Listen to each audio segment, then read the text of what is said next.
Ladies and gentlemen, our first speaker, Dr. Jennifer Zelmer. Thanks so much, Nick, and thank you everyone for being here. It was Sunday morning. I had plans to meet up with my friend, who I'll call Susan. We were going to have coffee and then visit with her husband, Andy. And when I got to her apartment and got to the door, she met me there and she said, "We're not going to be able to go out today."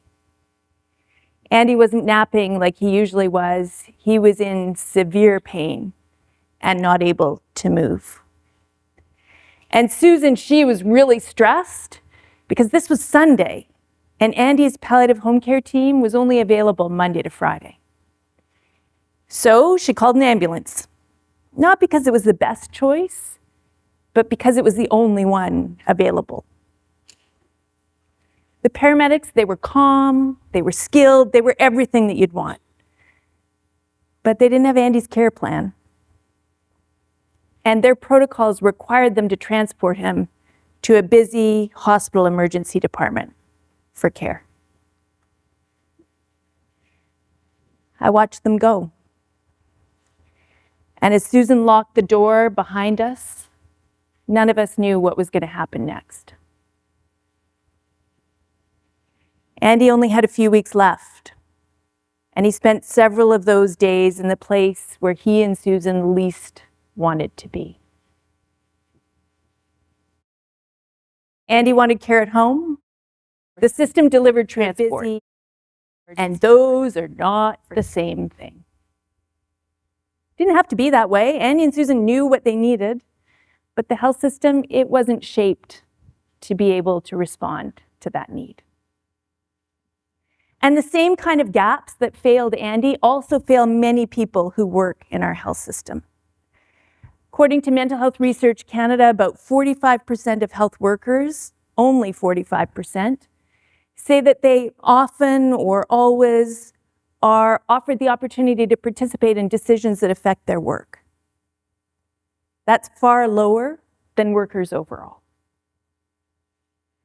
And so the results we get are equivalent with what systems that are designed around institutions and services, not people and the outcomes that matter to them, get you. And flipping that around is the foundation, that Archimedes lever maybe, of what we're here to talk about tonight, of rebuilding healthcare. It starts by asking, what matters to you, not what's the matter with you? A question that's the basis of an international movement for person-centered care. Seems simple, right? You just change a couple words, but the results can be profound if followed through relentlessly at the point of care and beyond. At the same time as my friend Andy left in that ambulance, innovators in another part of Canada, they were already on to another kind of care. Paramedics delivering palliative care at home. The right services, the right setting, the right skills, but not yet available where my friends lived. And since then, that model of care has spread to 7 provinces, more than 7,500 paramedics trained. And 60% of the time, a person in palliative crisis who's cared for under this model doesn't need to be transported to hospital, compared to 10% in a traditional model of care. And evaluations show that even though paramedics spend a lot more time in the home, they spend on average 31 minutes less per call because they don't have to transport someone to hospital and wait for them to be admitted. The return on investment is about $4.60 for every dollar invested. Better for patients and families, better for paramedics, better for the health system. But those kind of results don't just happen. They require us to invest in the people delivering the care and in the cultures that they work in. So take the Glenrose Rehab Hospital in Edmonton. They started from the premise, as their CEO says, that how we deliver care matters as much as what care we deliver. And within just 3 months of introducing a focus on relationship-centered leadership, patient sense of being heard went up 32%, and negative staff sentiments fell from 40% to just 2%. It's been more than 2 years now, They've been able to sustain and build on those gains. So we know it's possible. And it starts from that question about what matters to you. But it doesn't end there. Because if we have policies, incentives, or structures that get in the way, even the best ideas, they're going to fail. And the reverse is also true. A reform that's introduced into a culture that grinds people down or that doesn't match up with the expectations of the people it serves, it's not going very far either. So effectively rebuilding the health system requires us to change what we reward. Too often we talk about volume, not value. So the number of services that get delivered, not whether they actually make a difference to someone's life. But if we change that around, if we organize around outcomes instead of institutions, it'll nudge us to think longer term. It'll pull decision-making closer to community settings where most people receive their care. It'll allow us to prioritize prevention and to be able to look at outcomes that matter over the whole course of someone's life, not just optimizing isolating moments of care. Now let's be real, none of this is simple, and systems as complex, as fragmented, as sometimes scattered as ours is. But complexity cannot be an excuse for designing around institutions when people's lives cross them. The good news is that there are places where this is happening already. So CIHI, the Canadian Institute for Health Information, estimates that 1 in 10 people who move into long-term care could have been cared for in the community if supports and services had been available. Suzanne Dupuis-Blanchard, a nurse researcher from Moncton, decided to dig into this problem. And as she was talking to people, she found examples like the person who moved into long-term care because their home couldn't be retrofit with accessible bathing facilities. Or someone else who had diabetes and couldn't get the amount of foot care that they needed in community. As she said, we weren't seeing people when they needed us. We were seeing them when things were already falling apart.